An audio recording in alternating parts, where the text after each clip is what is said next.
The views and opinions expressed on this program are not necessarily those of this station, JVC Broadcasting Management, or its sponsors. With so many people living longer, the fear of outliving your money becomes a reality for many of us. Will I be a financial burden? Will I outlive my money? How will I be remembered? My name is Neil Himmelstein, president of Main Street Planning Group. Please contact me by visiting mainstreetplanninggroup.com. That's mainstreetplanninggroup.com, or call 631-647-4694. I will introduce you to strategies that will guarantee you will not outlive your money, that can guarantee you will not be a burden on your loved ones. Through a collaborative approach, we will uncover solutions that offer tax-efficient strategies, lifetime income, and legacy planning, choice, organization, direction, and education. That is the code we stand behind. Contact mainstreetplanninggroup.com. That's mainstreetplanninggroup.com, or call 631-647-4694. And listen to me every Friday at 3 p.m. as I host the Main Street Code for Financial Success, right here on 103.9 LI News Radio.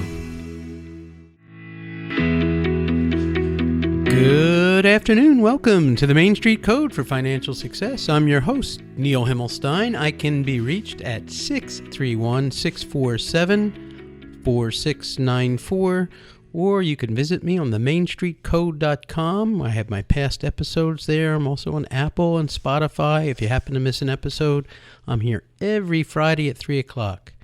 When we talk about our code, we talk about choice, organization, direction, and education. And we help hundreds of advisors across the United States, whether they're insurance professionals, financial advisors, accountants, attorneys, with insurance planning, and lots of clients, whether it be life insurance, long-term care, fixed annuities, index annuities, or disability insurance.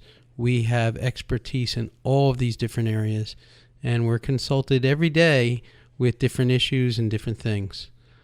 Just a little bit about the news. Last night, just to be very current, the U.S. Treasury went over 5% for 10-year bonds.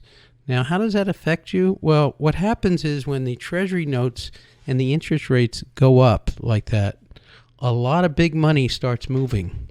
They move out of the equity markets into the fixed markets. And when that happens, the market will go down, and there's a lot of turbulence because people are moving to safer ground. Institutions move to safer ground. Individuals with a lot of money move to safer ground. Why aren't you? We talked about turbulence in the market. Why not take advantage of these high fixed interest rates? One of the products that's offered by insurance companies are fixed annuities. And one of the qualities they have is they can offer you a guaranteed income for as long as you live. So till you take your last breath, they'll still be writing a check every month to you for as long, or every year, however you determine, for as long as you live. It takes away all of this volatility in the market. Now, volatility is something we can't control. As a matter of fact, it's only getting more volatile by the day. We have this conflict in Israel, conflict in, the Ukraine and Russia. We have internal conflict where we don't have Speaker of the House. I think they're going for a third vote as we speak. So with all this conflict and all this thing, listen, if you're 50 years old and you're investing for your retirement, or 40 or 50 or even 60, and you're investing in the long term, that's one thing. But when you start hitting 70, 75, 80, or you start having health issues, it's not the time. You may not be able to afford a big dump in the market and then recover. Long term, market goes up, the market goes down. Short term, but there's people with a lot of retirement income, whether it be 401ks or IRAs that they've built up. They're not even taking their income distribution, and it's all sitting in the market. And they may or may not be watching it, but they can't afford to take a 10, 20% hit. So that's in the news. We can offer products with guaranteed income for as long as you live. My father, who was in the market from the 1930s, The only reason I'm thinking about my dad today is he turned 106 years old this week. He's passed away, but he was a great investor, long-term investor, would follow stocks, hold them for years, know when to buy, when to sell, and that was just on him. And he loved doing that. But one of the best investments he ever made was he took some of his money and he had a guaranteed check that he got every single month with some of his money. He bought an annuity. It's offered by insurance companies only. And it gave him a guarantee. And, every 5 years he called, oh, yeah, when does this money stop? It didn't. It never did. And I keep having dreams where he comes out of the grave and says, hey, I'm still getting my check. Where's my check? But he got it every month. He loved it. I mean, until he was 89 years old, he was still getting it, until he passed. So it was like, this is the best investment I could ever have. I don't have to think about it, and I just get a check every month, like Social Security. You may think, oh, Social Security is this, it's that, but it gives you a check every month. What does Social Security do? They buy an annuity that pays you an income for the rest of your life. That's what it is. Which brings me to other news. This is open enrollment season for Medicare. You're going to get blasted on TV. Open enrollment.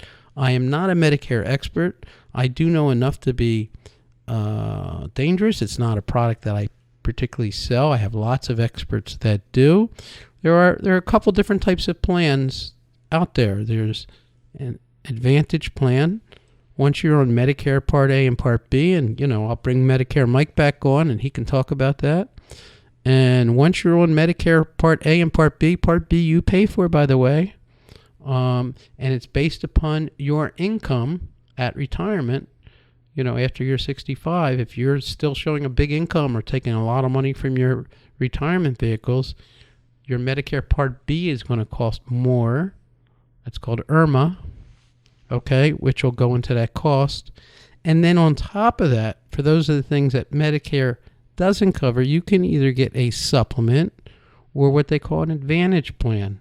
They're advertising it on TV as a Part C plan. It's not really a Part C plan, but it's an Advantage plan. The difference between buying a supplement, which could cost anywhere from, $150 to $250 a month, okay, depending on how much you want covered, it covers a lot of the expenses that Medicare Part E and Part B doesn't. The Advantage plans, there's no cost to you. However, you're limited to their network in an Advantage plan, and you may not get the doctor's appointments when you need them, or you may, I'm just saying from personal experience and family experience, not me. I just signed up for Medicare. That the Advantage plans look good on the surface. They don't cost you anything, but you do have a limited network of whatever network that is. It could be a huge network, but your doctor may or may not take that Advantage plan, and you may see some money coming out on the back end, not on the front end, because it doesn't cost you on the front end. And those companies get paid for by the government with every person they enroll. So they're supported by Medicare. And then there are supplements, which you purchase outside of the plan, which give you an unlimited network. And if you're seeing different specialists as you get older, or you have to see different doctors, the flexibility of getting appointments and everything else, it seems to be much easier and better on the supplement side. So that's something to consider. And there's also, if you retired from a company, and a lot of people don't know about this, this is something I do promote, I do sell, is there's actually a retirement plan with a supplement that's far less expensive than if you bought, let's say, an AARP plan or something else. In the state of New York, it's far less expensive, and it's based upon you having been worked for a corporation. Your company has to endorse it, or your municipality. Those plans are out there too. Nobody really talks about them. I just got exposed to it last year, and we're starting to see some activity with that. And I have retired people in my company that I'm considering putting on that plan. So these are things. And also, the government just announced that there is a cost of living increase on your Social Security, they're going to pay an extra, I think it's 3.2%, which most likely doesn't cover the amount of inflation. But there is also another, if you wait to get your benefits, there's an inflationary component in there. So a lot of things going on right now that you should be considering if you're at or near retirement, that you need to consider in your overall insurance planning and everything else. And that's what I wanted to talk about today, about what's going on today. And after the break, I'm going to talk about some things we're working on. You're listening to the Main Street Code for Financial Success. I'm your host, Neil Himmelstein. I can be reached at 631-647-4694. I encourage your comments and questions, and I'll be with you just after a moment. Again, themainstreetcode.com. If you miss an episode, check on Apple, check on Spotify, look for the Main Street Code, and we're going to be right back after this commercial. Thank you.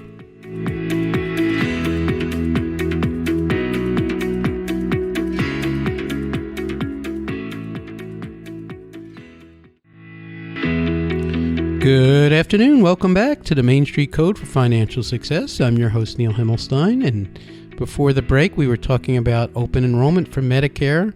We also talked about a guaranteed income you can't outlive and what we call an annuity that will give you that income you can't outlive. And in these turbulent times, it's not a bad thing to consider. A couple weeks ago, I got a call from a agent in Pennsylvania. He's with New York Life, and his client, which we got to speak to, is 77 years old, and New York Life, he was interested in covering for his long-term care expenses. And New York Life, at that age, didn't have a product for him. That's why they reached out to me, which is very common.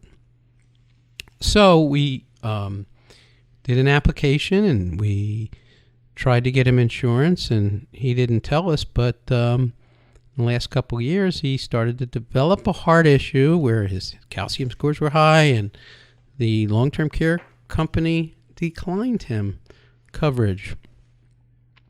So we tried to get then we walked into trying to get him a hybrid insurance program, which is a combination of life insurance with long-term care.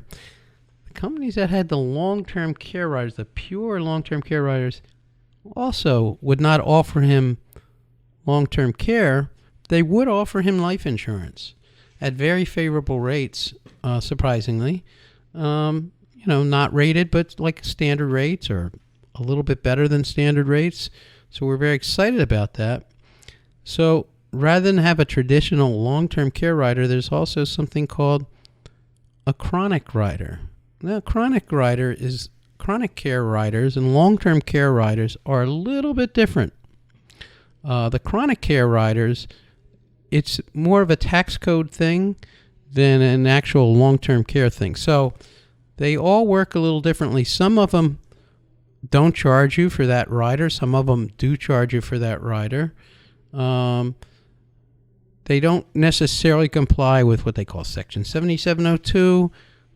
They may or may not have little different things but we did find a company that will give him a chronic care rider, which 2 out of 6, what they call activities of daily living, if he needs it, he can pull from his death benefit on this case, $1 for $1. It's a very good chronic rider basis that we got him coverage now for that long-term care. In addition, it's additional life insurance, which this guy needs. So it's life insurance combined with long-term care, which we're going to give him the significant coverage that he needs. And this is how we had to go about it. So we went to A, we went to B, we went to C. And we do this with everybody.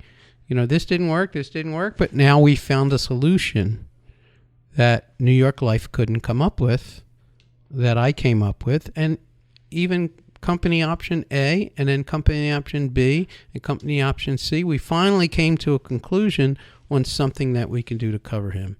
So we're grateful for that, and we secured that case, and he's very happy about that. But then we found out there's some other issues with this gentleman. He's now 77, and he built a really nice business. He never thought he'd be in the position he's in, to be quite frankly. He worked for a gas station company as a distributor. I think it was Sunoco at the time, and now it's BP or something. And at some point, a gas station became available to him, and he developed it. It's on the Pennsylvania Turnpike, and it started doing really well. Listen, I don't know if you've ever driven the Pennsylvania Turnpike, but some of those exits are every 20 miles is an exit. So if you have a gas station off that exit, and you happen to be lucky to be the one off that exit, you're naturally going to do a lot of business. And that developed into a convenience store with a gas station, and now he got a liquor license and a food license to where he's serving food. So he's now a destination spot, and only in the last couple of years did his business just go from $1 million to several $1 million a year overnight. At 77, he never thought he'd be in this position. So here's the thing. He's got 4 kids. He was divorced 3 times, so he's single. He's 77 years old with a heart condition. And what are his plans for the business? Well, the business property itself is worth several $1 million at this point. The business itself is worth a lot of money, which makes him have an estate tax situation. But more importantly, he wants to divide his estate up for 4 children. Now, he has one child who's 35 who works in the business full time, and he wants him to have the entire business. There's another child, I think, that works part-time doing bookkeeping. I'm not sure how involved she is in the business, but he wants this son to have his whole business, but he wants his other 3 children to have equal shares. How do you do that?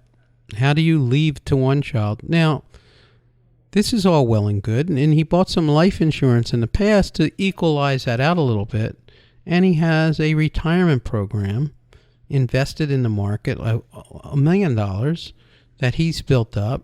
He's really not utilizing that money at all, but it's all in the market. And again, one of the things I said to him, with your heart condition, with that money invested in the market, why don't we put a guaranteed income to come out of it? Now, if he leaves that behind to equalize out the business, it doesn't work because that money is going to be estate taxable. So let's say it could be 40% taxable based upon his situation. So that $1 million could be worth $600,000. And then with the Secure Act 2.0, which we talked about in previous shows, that has to be distributed over the next 10 years after his death to his kids. So each time that's distributed, they have to pay ordinary income tax because this money was never taxed. This is all deducted. This was his 401k, his IRA. So that money is now going to be taxed at their rate. So if it's 600,000 or even if he left the $1 million and it has to be divided over 10 years with invested, so it's over $100,000 a year of ordinary income tax. So even if the kids made $50,000 and now they've got another 100 they have to report, they may go from a 15% bracket to a 23% bracket, okay, immediately on that money, and their personal income, which is going to be taxable now at a higher rate. In addition to that tax, they got to pay state tax. So in Pennsylvania, I think it's like 3.5%. So now you're up to like 30%, 27%, at least 25% of that is going to be income tax. So that $1 million that you left behind is now worth $750,000. If it gets estate taxable, it could be worth like $400,000 or $500,000. How's that equal to a business worth millions of dollars? The kids are going to be so upset. So the way to equal it out is let's create that income with that retirement money. And we can do a guaranteed income of over almost $100,000 a year now. Guaranteed. No market risk whatsoever, forever for him. And with that money, we can buy life insurance. Okay, we can buy probably $2 million of life insurance. Okay, off that $1 million, about $2 million. That's going to go estate and income tax-free to his children. That's a far cry better than anywhere from $500,000 to $700,000 left behind. And you know what? If he keeps living till he's 99, 100, 110, 120, God bless him, he'll still keep getting that check every frigging month or every year, however you want to set it up. It's huge. And if he passes away beforehand, we have it set up so that they will get a refund for any money he doesn't get. So for argument's sake, let's say the heart condition gets worse and he only lives it for 8 years and he's taken out, $800,000. The rest of that money will go to his heirs. Still, plus he'd have the life insurance that's going to him tax-free. What a home run. Huge deal.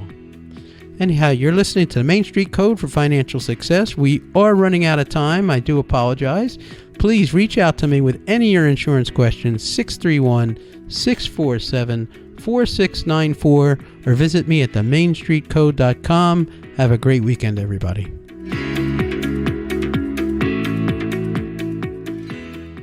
The views and opinions expressed on this program are not necessarily those of this station, JVC Broadcasting Management, or its sponsors.